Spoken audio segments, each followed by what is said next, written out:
жазушы жігіт. Авторы Гүлбақыт Темірқызы. Оқыған тармасы.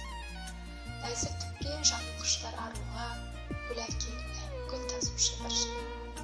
Болмады оған сезім отқа жануға, сығалады үнсіз ғана бір үміт. Гүлмен бірге жыр әкелді сол адам. Көздерінде ерекшелеу сезім бар. Жүрегінің тыныштығын тонаған, алмастырды ару мұңға кезін бал. Арайланып атар болса әр таңы, көңілінде кірбіңі жоқ сол жанға, нәзік қыста үлкен сенім артады.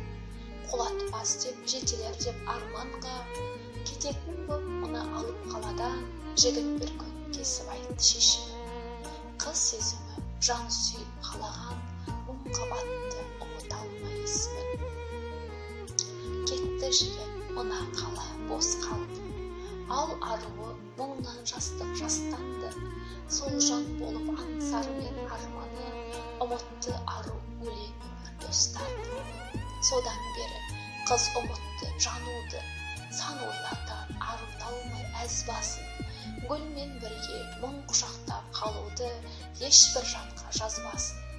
Жігіт қалды жүрегімде жырым боп, өзегімді өртей берді ортамың. Қосып бірге әкелеме мұңын деп, содан бері гүл алуға қорқамын.